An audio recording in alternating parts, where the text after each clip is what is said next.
Lalita jewellery mart IPO के अंदर listing के बाद क्या करें, क्या इसको होल्ड करें, क्या इसको सेल करें या फिर इसके अंदर फ्रेश बाय कर सकते हैं।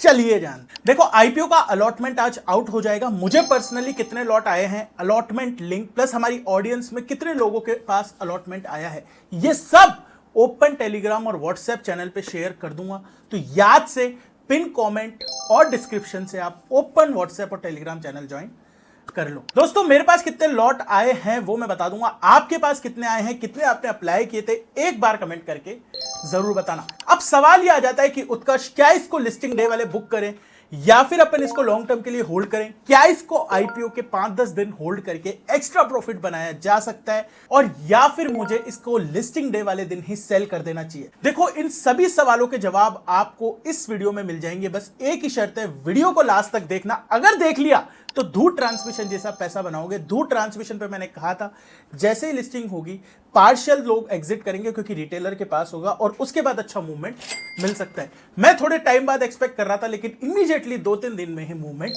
आ गया। यही नहीं, इसके अलावा मिल्की मिस्ट आईपीओ के अंदर इस तरीके से एग्जिट दे दी थी, आपको होल्ड करने को बोला था, प्री के अंदर सेल नहीं करवाया जिससे कि एक्स्ट्रा प्रॉफिट बना। कहने का मतलब यह है कि आईपीओ रिव्यू कहीं भी देखो, फाइनल डिसीजन आपके हिसाब से लो, लेकिन लिस्टिंग स्ट्रेटजी हमेशा मार्केट गाइड की देखनी चाहिए। अब सवाल ये आ जाता है कि हमें क्या करना चाहिए। देखो सिंपल सी बात है, जब भी मैं कहता हूं आपको अगर आईपीओ आया है, आपने आईपीओ लगाया है, वो होता है लिस्टिंग गेन के लिए, लेकिन उसको लॉन्ग टर्म के लिए होल्ड करना है या फिर सेल करना है, ये आपका डिसीजन बनता है जब आप कंपनी के बारे में जानते हो।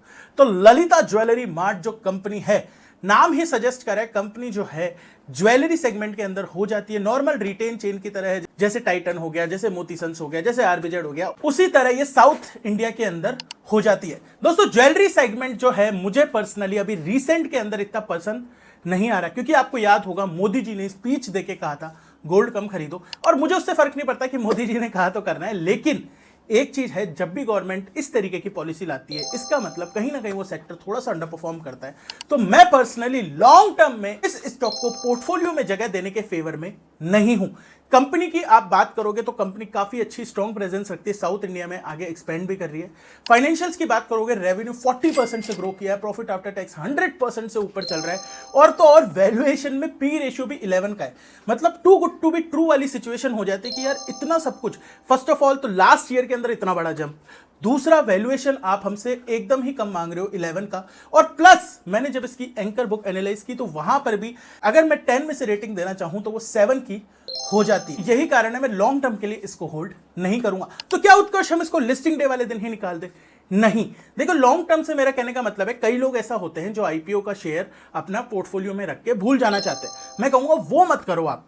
अभी जो आईपीओ का बुल रन चल रहा है, जैसा कि आपने अभी देखा बिहारी जी ने अपने 80% से ऊपर के गेन्स अपन को सेम डे पे दे दिए। मतलब समझते हो आप, 3 दिन के अंदर ऑलमोस्ट आपकी कैपिटल डबल कर दी। ये पावर होती है आईपीओ की। उसी तरीके से इसकी जीएमपी अभी 25% के ऊपर कंसिस्टेंटली बनी हुई है। तो अब आपको एज ए इन्वेस्टर क्या करना चाहिए? देखो आईपीओ इन्वेस्टर हो, बिल्कुल भी रिस्क नहीं लेना, और आपको यह भी है कि यार मेरे को फोमो में भी नहीं आना, तो सिंपल सी स्ट्रेटेजी हो जाती है आपके लिए। 200 रुपीज का इसका प्राइस बैंड है। अगर आप इसको 260 के ऊपर कहीं भी लिस्ट होता है या फिर आपको प्री में दिखता है तो आप इसको 260 के ऊपर 50% अपना जो अलॉटमेंट है उसको सेल कर दो। 250 का आप स्टॉप लॉस लगा लो, स्ट्रिक्ट स्टॉप लॉस, और 270 और 280 और 300 तक के टारगेट के लिए चेज कर सकते हो। अगर आप सोच रहे हो कि मेरे को ज्यादा रिस्क नहीं लेना, सोचना नहीं है, तो आप इसको लिस्टिंग के बाद ही 25-30% अगर मिलता है तो एग्जिट ले सकते हो। शॉर्ट से लॉन्ग टर्म की बात करें तो एक चीज मैं आपको बता दूं, आज है थर्सडे, इसकी लिस्टिंग होगी मंडे को 24 तारीख को। मतलब कहने का मतलब ये, बीच में ट्रम्प चाचा को भी कुछ भी मूड स्विंग्स आ सकते हैं। सैटरडे संडे को मार्केट का डायरेक्शन कैसा रहेगा, उसके अलावा 24 तारीख 24 को एग्जैक्ट मार्केट की सिचुएशन देखते हुए इस तरीके से स्ट्रेटजी शेयर कर दूंगा, जैसे मैंने लीप इंडिया में करी, मिल्की मिस्ट के अंदर करी, धूट ट्रांसमिशन के अंदर करी, बिहारी लाल के अंदर करी। बिहारी लाल और मिल्की मिस्ट दोनों में ही बोल दिया था प्री में गलती से भी एग्जिट मत कर देना। यहां पर आपको अच्छा मोमेंटम आने को दिख सकता है, लेकिन ये अभी नहीं बताया जा सकता। ये उस दिन की मार्केट सिचुएशन के हिसाब से 9 से 9:45 के बीच में इस तरीके से अपडेट कर देता हूं। तो आपको क्या करना है, आपको पिन कमेंट से और डिस्क्रिप्शन से ओपन व्हाट्सएप और टेलीग्राम ज्वाइन करके रख लो। उत्कर्ष भाई शॉर्ट से लॉन्ग टर्म इन्वेस्टर है, थोड़ी सी रिस्क भी ले सकते हैं। अब बताओ मैं क्या करना चाहिए।